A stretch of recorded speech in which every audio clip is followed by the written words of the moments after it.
लागे ये सोना से जो वृंदावन बज रही पायल हे सोना से जो वृंदावन बज रही पायल की झनकार ओए सोना से जो वृंदावन बज रही पायल की झनकार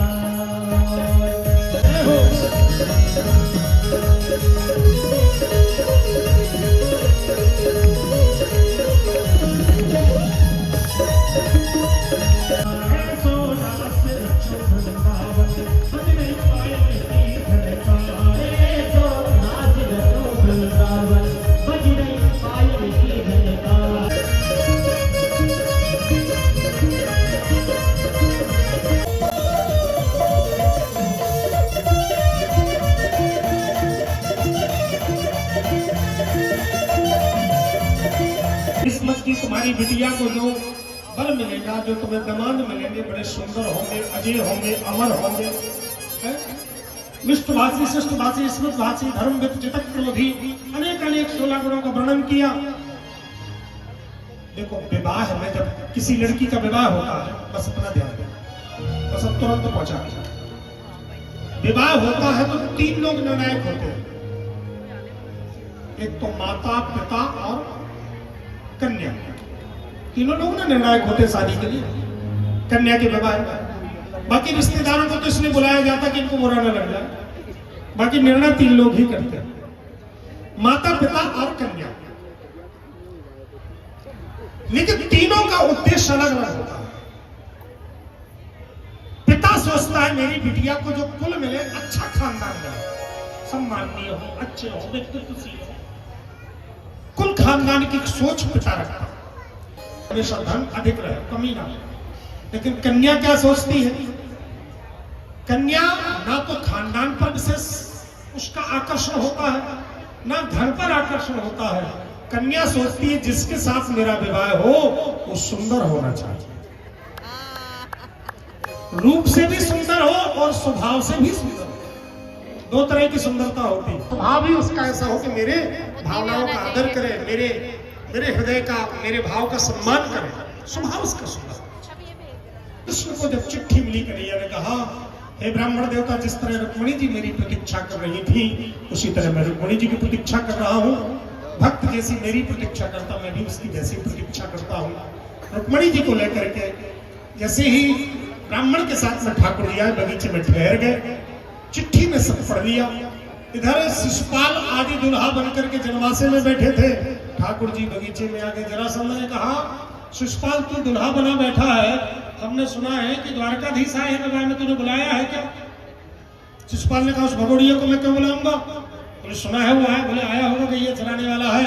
बोले अरे उसको साधारण गैया चराने वाला मत समझना, उससे मैं 17 बार हार चुका हूँ। मैंने ठाठ के साथ कह रहा है जरासंध, मैं 17 बार हार चुका हूँ।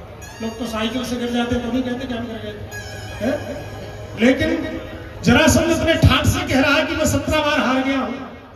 और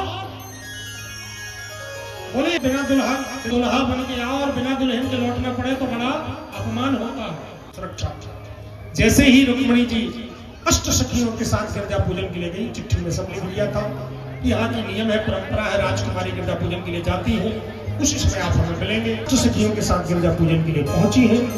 गिरजा पूजन में गिरजा जी के मंदिर में जब पहुंची, चारों तरफ सशस्त्र सैनिक सुसज्जित खड़े हुए थे, कोई परिंदा भी प्रवेश ना कर सके।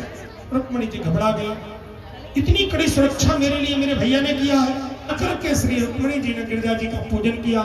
हे मां गिरजे, आप तो भली भांति जानती हैं, आपका मन शंकर जी में लगा था, आपने तपस्या करी।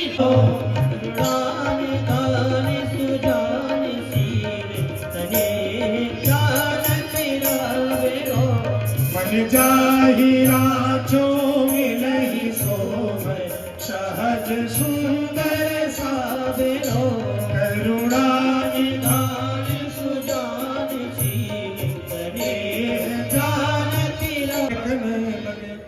जब माताओं के बामंग भड़कते हैं तो शुभ माना जाता है। रुक्मिणी जी की बाई आंख बाई भुजा भड़कने लगी। रुक्मिणी जी समझ गई संकेत हो रहा, लगता मेरे प्रभु आने वाले हैं। और जैसे ही पूजन करके मंदिर की सीढ़ियों के पास पहुंची, बाहर देखा मैदान में खचाखच भीड़ लगी हुई थी, चारों तरफ सशस्त्र सैनिक, कोई परिंदा ना प्रवेश कर सके। रुक्मिणी जी ने सोचा यही जगह है, यही समय है, सही समय है, अब यही मेरे प्रभु मिलेंगे। तब तक सबकी तरफ निहारा, यही है। रुक्मिणी जी ने देखा, सैनिक देख रहे थे टुकुर टुकुर। सैनिकों ने सोचा यही दुल्हा है। दुल्हन इतनी सुंदर, दुल्हा भी कितने सुंदर है। और ठाकुर जी ने देखा कि सब लगे हैं प्रशंसा करने में, सोई हाथ बढ़ाया, रुक्मिणी जी का हाथ पकड़ा।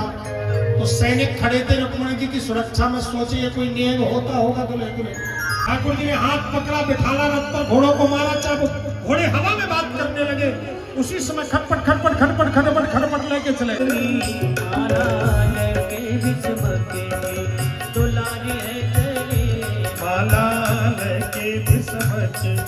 दुलारी है चली, अनमोल हीरों से जड़ी, कानों में कुंडल लाड़ियां, अनमोल हीरों से जड़ी।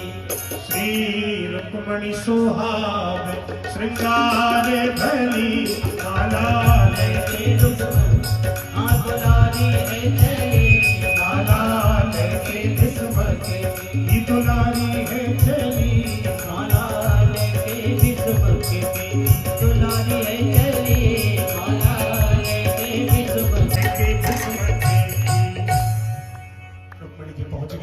दुल्हा के पास में। दुल्हा ने हाथ पकड़ करके मंच पर बुलाया है। रुक्मिणी और रुक्मिणी वल्लभ खड़े हुए हैं, दोनों के हाथ में माला है।